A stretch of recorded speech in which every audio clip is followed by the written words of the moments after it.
Danas po prvi put na ovom kanalu gledate recenziju sata koji mi je poslao jedan od pratilaca. Dobrodošli na kanal Koliko je sati.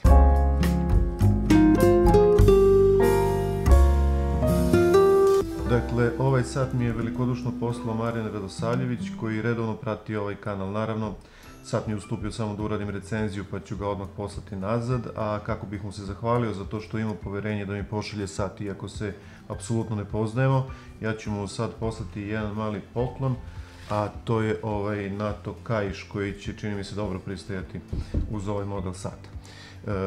Moram da napomenem da Marijan nije jedini koji mi se javio, tako da će u buduće biti još recenzija satova pratioca ovog kanala, odnosno vaših satova.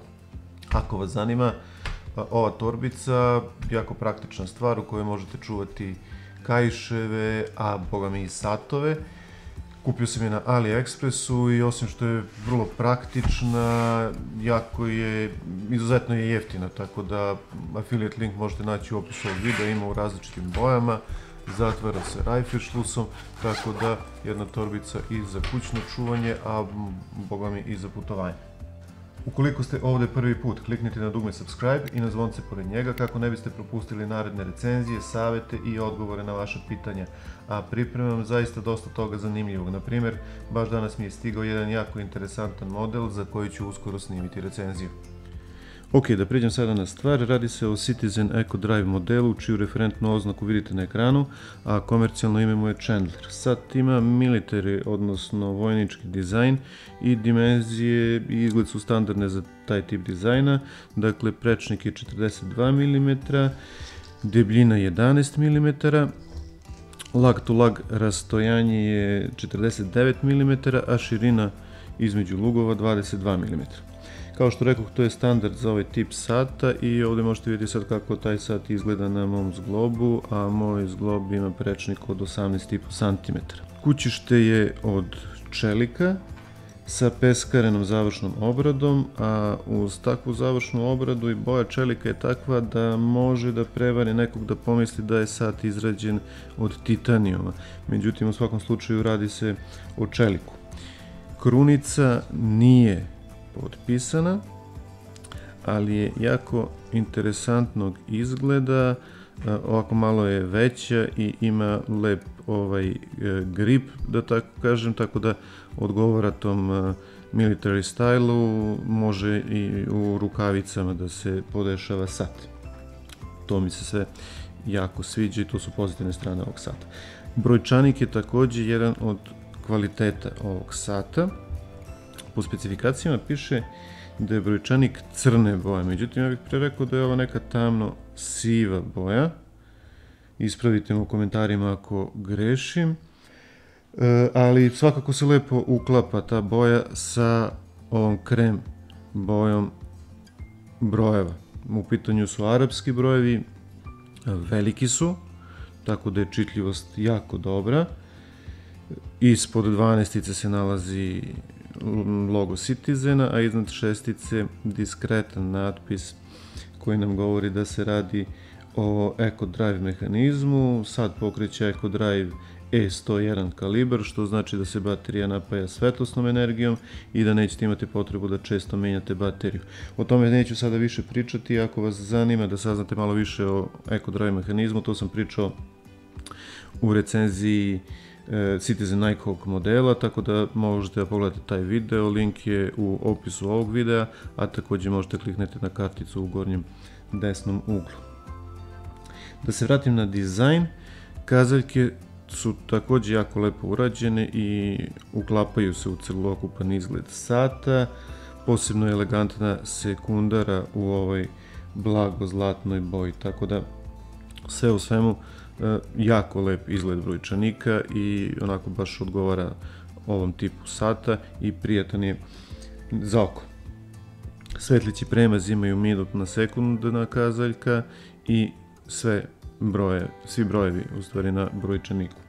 Inače, ovaj model možete naći i u drugim kolornim varijantama, dakle postoji Teget brojčanik sa crnim kaišem, sa brown kaišem, postoji model sa skroz crnim kućištem, ali nekako meni je ova varijanta najlepša od svih onih koje sam vidio, tako da Marijan se odlučio za pravu kombinaciju boja po mom mišljenju.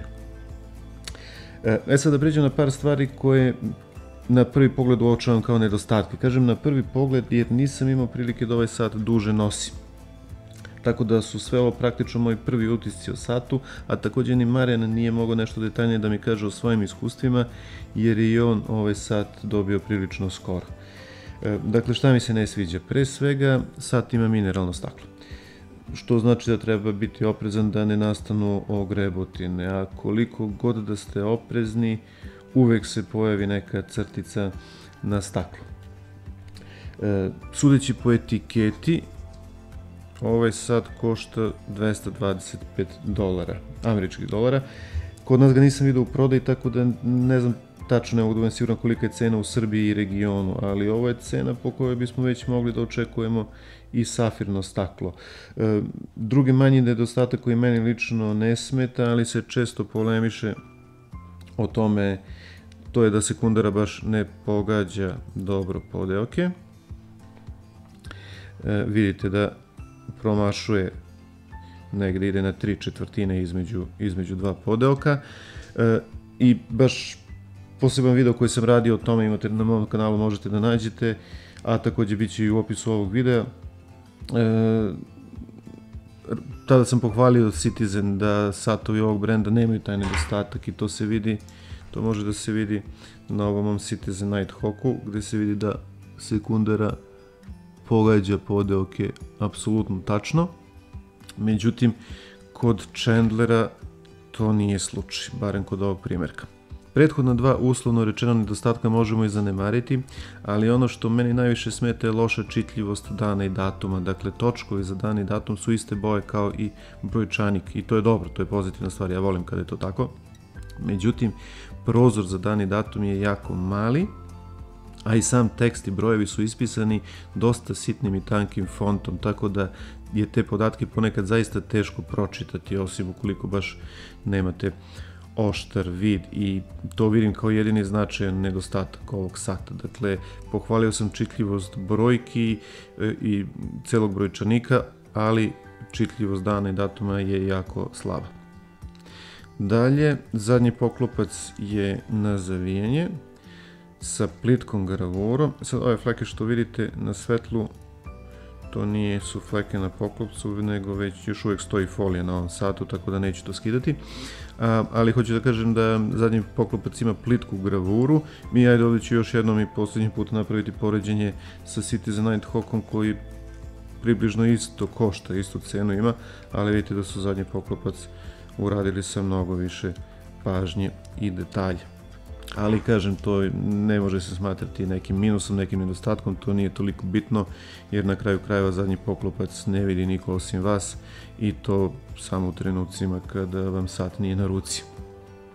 Krunica nije na zavijanje, klasična push-pull krunica je u pitanju, vodootpornost je 100 metara, tako da ovaj sat nije predviđen za nošenje u bazenu ili moru, a potvrda za to je i kožni kaiš koji neće baš dobro podneti kupanje. Kvalitet kožnog kaiša je u skladu sa cenovnim rangom sata, dakle nije loš, ali nije nešto ni spektakularno nadprosečan, tako da ono je jedan standard za sat koji košta oko 200 evra. Kopča je potpisana i urađena u istoj završnoj obradi kao i kućište i to također lepo izgleda. Sve u svemu, jedan jednostavan, ali lep i dobar sat koji bi mogao da bude, tako reći, fenomenalan kada bi imao safirno staklo i malo bolje rešenu dan, datum, komplikaciju. Što se mene tiče, idealno bi bilo da ima samo pokazivač datuma, ali da je dovoljno veliki i čitljiv. Još kad bi on bio na poziciji 6, to bi bilo savršeno po mom mišljenju. Napišite u komentarima šta vi mislite o tome, a i generalno kako se vama sviđa ovaj model. Hvala vam što ste odgledali video do kraja i ne zaboravite da uvek treba da znate koliko je sati.